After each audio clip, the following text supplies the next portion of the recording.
He was moments away from losing his best friend forever. At the vet's office, a heartbroken man clung to his German Shepherd, tears streaming down his face. But when the dog wrapped his paws around his owner in a final, desperate hug, everything changed. What the vet noticed next shocked everyone. The veterinary clinic was unusually quiet that morning. The only sound was the soft tapping of paws against the tiled floor, followed by heavy, reluctant footsteps. Daniel's throat tightened as he walked beside his loyal German Shepherd, Max. For 12 unforgettable years, Max had been his shadow, his protector, his best friend. But now, Max's once sparkling eyes were dulled with pain, his body frail. Every breath labored. The cancer had spread too far. The vets had done everything they could. This visit wasn't for treatment. It was for goodbye. Daniel's heart ached with every step. Memories flooded his mind. Max as a clumsy puppy, racing through the backyard. Max curling up beside him during sleepless nights. Max barking protectively when strangers came too close. They had shared a bond words could never capture. And now, it was time to let go. The sterile scent of the clinic felt suffocating. Daniel's grip tightened on Max's leash, wishing desperately for more time. He had promised himself he wouldn't let Max suffer, but that promise now felt like a betrayal. The exam room door opened, and the vet greeted him with a sympathetic nod. No words were needed. Daniel knelt beside Max, gently stroking his fur. His voice cracked as he whispered, "You're a good boy, Max. The best." Tears blurred his vision, but he kept talking, filling the silence with soft reassurances. He had to be strong for Max. But deep down, he was falling apart. As Daniel sat beside Max, the weight of the moment crushed him. His fingers tangled in Max's fur, stroking gently, memorizing every texture. The vet prepared quietly in the background, giving them these final, precious moments. But then, something happened, something Daniel would never forget. With surprising strength, Max shifted his body closer. Slowly, deliberately, he lifted his front legs and wrapped them around Daniel's neck. It wasn't clumsy or instinctual. It was a hug, a real, desperate hug. His large head pressed against Daniel's cheek as if he understood everything. Daniel's breath caught in his throat. His arms instinctively wrapped around Max, pulling him closer. The tears he had been holding back finally broke free. He sobbed into Max's fur, his shoulders shaking, overwhelmed by the raw emotion of that simple gesture. It was as if Max was saying, "I'm not ready to go. Please, not yet." The clinic staff paused. Even the vet, who had witnessed countless goodbyes, stood frozen. The room was silent except for the soft sounds of a man's heartbreaking and a dog's gentle breathing.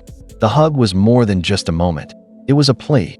Daniel whispered through his tears, "I love you, buddy. Thank you for everything." But as he clung to Max, something stirred in the vet's mind. An unease. A question. There was something unusual about how Max was holding on, not just emotionally, but physically. The vet's eyes narrowed, a thought forming. Something wasn't right. As Daniel and Max held on to each other, the vet's trained eyes couldn't look away. At first, it was just a touching moment, but then instinct kicked in.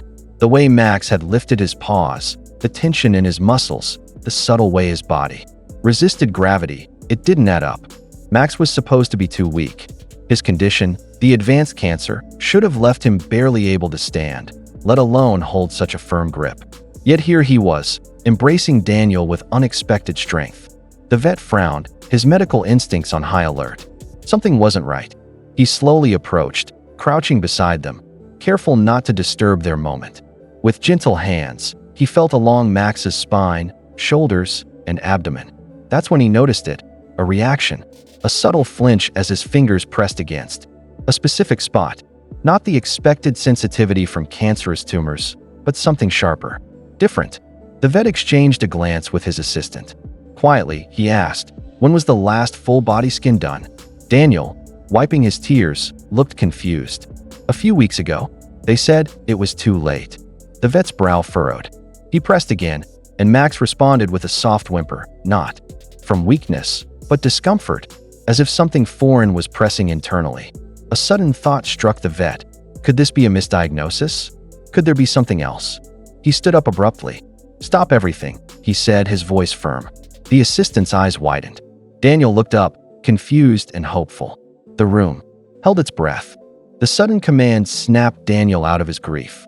"What do you mean, stop everything?" he asked, his voice trembling. The vet didn't answer immediately. Instead, he called for the portable ultrasound machine. His hands moved quickly, professionally, but his face betrayed a flicker of urgency. Something wasn't sitting right. As the assistant wheeled in the device, Daniel's heart pounded. Hope was a dangerous thing, yet it crept in anyway. Could it be possible? Could they have been wrong? The vet applied the gel and began scanning Max's abdomen. The screen flickered to life, displaying shades of black, white, and gray. His eyes narrowed as he adjusted the probe, moving with precision. Then he paused. His jaw tightened. "There," he muttered, pointing at an unusual shadow. It wasn't a tumor, not in the way they had believed. The mass was pressing against vital organs, yes, but its edges were too defined, too clean. The vet's eyes widened with realization. "It's a foreign object," he said, astonished. "A large abscess, likely from an old injury. It's creating severe inflammation, mimicking late-stage cancer symptoms."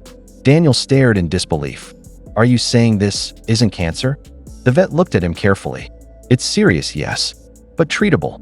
If we operate immediately, Max has a real chance." Daniel's hands trembled. Moments ago, he had been ready to say goodbye forever. Now, hope roared back to life. Tears spilled again, but this time, they were different. This time, they were tears of hope.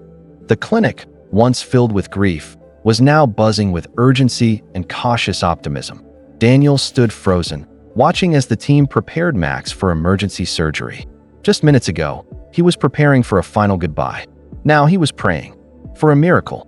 Max looked up at him from the gurney, his eyes tired but calm. That same unspoken connection passed between them. Trust, loyalty, love. Daniel bent down and whispered, "Hang in there, buddy. We're not done yet." The surgery lasted over 2 hours. Daniel waited outside, hands clenched, unable to sit still. Every second dragged like an eternity. Nurses passed by, offering brief updates, but no one could say for sure how it would end. Finally, the vet emerged. His gloves were off, and his expression was unreadable at first. Then, slowly, he smiled. "We got it all," he said. "Max is stable. It was an infected abscess, likely from an old injury. Not cancer. Not terminal." Daniel's knees nearly gave out. He covered his face with both hands, tears falling freely. Relief, joy, disbelief, all crashing into him at once. Max had been given a second chance, and it all began with one hug that changed everything.